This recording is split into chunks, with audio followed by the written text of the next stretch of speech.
अब कहते हैं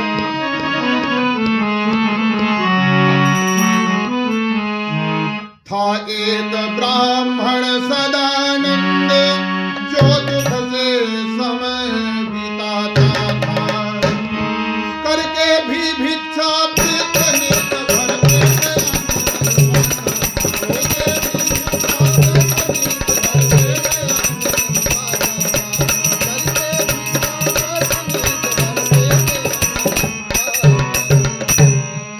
काशी रमणीक नगरी में एक सदानंद नाम के ब्राह्मण थे।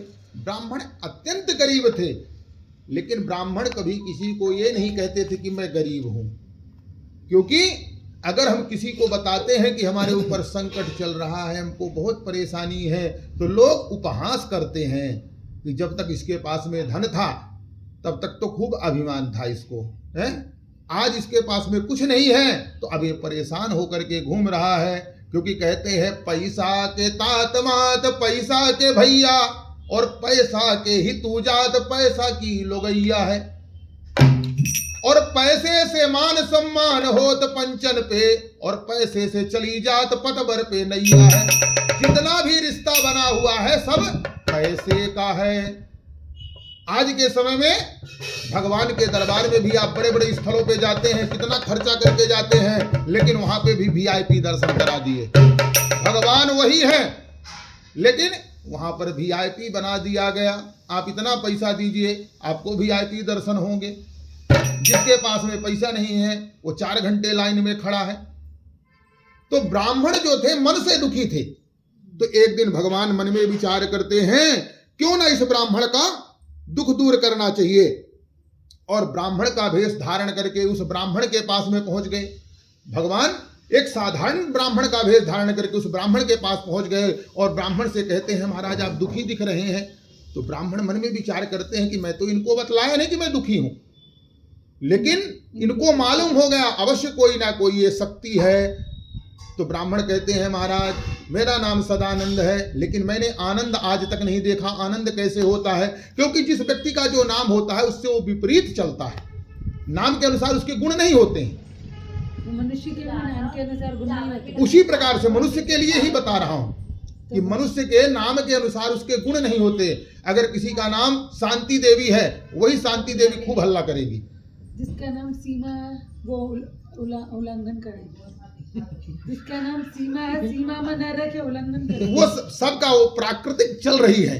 तो कहते हैं महाराज अब ब्राह्मण से जब भगवान पूछते हैं तो ब्राह्मण कहते हैं महाराज मैं गरीब ब्राह्मण हूं। तो भगवान कहते हैं ब्राह्मण मैं आपको एक उपाय बतलाता हूं। अब बतलाए हम तुम्हें सुंदर एक उपाय, और हर्रा लगे न फिट करी रंग चूमा।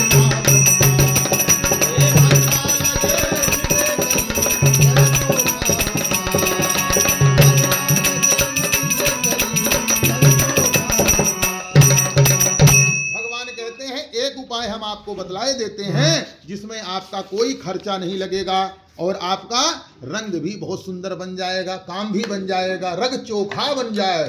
चोखा समझते हैं? हाँ, जिसको भरता बोलते हैं। चोखा माने अच्छा। और खाने में भी चोखा बनाते हैं, आलू टमाटर इत्यादि मिलाकर के चोखा बनाते हैं, कितना सुंदर बन जाता है। एक चोखा वो होता है। हाँ चोखा तो हाँ सुंदर। हाँ, चोखे को सुंदर भी बोलते हैं। तो कहते हैं दोनों प्रकार से भगवान कहते हैं मैं आपका सुंदर कार्य करने के लिए ही आया हूँ, आपके लिए उपाय बतलाता हूँ। तो कहते हैं आप भगवान सत्यनारायण का पूजन करिए। ब्राह्मण उसी समय मन में संकल्प करते हैं जब जो भी हमको कल भिक्षा में धन मिलेगा उससे हम भगवान का पूजन करेंगे। और ब्राह्मण जो है भिक्षाटन करने के लिए जाते हैं। ब्राह्मण को बहुत सारा धन मिलता है, भगवान की कृपा से ब्राह्मण को बहुत सारा धन मिलता है। पूजन सामग्री इत्यादि लाकर भगवान का पूजन करते हैं। पूजन के प्रभाव से ब्राह्मण के समस्त दुख दूर हो जाते हैं और संसार के सभी सुखों को भोग कर ब्राह्मण भगवान के परम धाम को जाते हैं।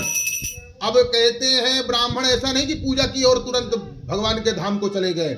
जब भगवान का ऐश्वर्य प्राप्त हो गया ब्राह्मण को, तो ब्राह्मण जो है अनेकों वर्षों तक निरंतर भगवान की सेवा करते रहे। अब एक दिन क्या होता है, लकड़ी का गट्ठा लिए सिर पर परम कठोर, और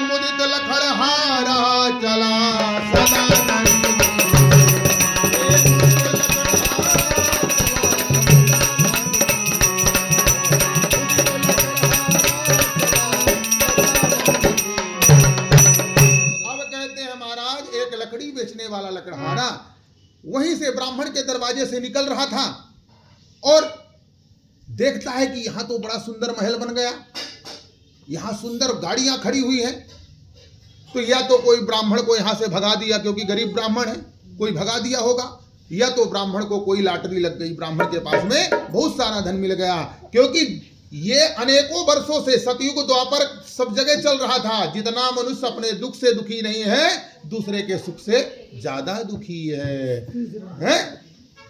तो कहते हैं लकड़हारा जो है अपने लकड़ी का गट्ठा वहीं पर रखा और ब्राह्मण के घर में प्रवेश कर गया और वहां जाकर देखता है कि वहां ब्राह्मण जो है भगवान का पूजन कर रहे हैं। तो लकड़हारा पूछता है, महाराज ये कौन सी पूजा है और इसको करने से क्या होता है? तो ब्राह्मण मधुर स्वर से कहते हैं, हे लकड़हारे, ये जितना भी ऐश्वर्य देख रहे हो सब पूजा का प्रताप है, भगवान श्री सत्यनारायण का पूजन है। तो लकड़हारा कहता है, महाराज मैं भी इस पूजन को करना चाहता हूं, अगर आपकी कृपा हो जाए। तो महाराज कहते हैं ब्राह्मण बहुत उदार होते हैं। ब्राह्मणों के पास में यजमान लोग फोन करते हैं, महाराज आज कौन सी तिथि है, वो रील देख करके आज के समय में और ज्यादा डिस्टर्ब हो जाता है उनको। तो जब डिस्टर्ब हो जाता है तो पंडित जी को फोन करेंगे, पंडित जी की खोपड़ियां खाएंगे 10 मिनट, फिर इसके बाद में करेंगे वो रील के हिसाब से जो कुछ रील्स में बताएगा है? तो लकड़हारा यहाँ पर ऐसा गलती काम नहीं करता है, ब्राह्मण जो कुछ बताते हैं उनके अनुसार करने के लिए तैयार होता है और कहता है, महाराज मैं आज ही इस पूजा को करूंगा, और लकड़ी बेचने के लिए जाता है। तो लकड़हारा को बहुत सारा धन मिलता है। लकड़हारा भी अपने घर में आकर भगवान का पूजन करता है, क्योंकि भगवान कहते हैं उत्तम कुल संपत्ति का यहाँ नहीं कुछ मान, और सच्चे अंतर भाव के भूखे हैं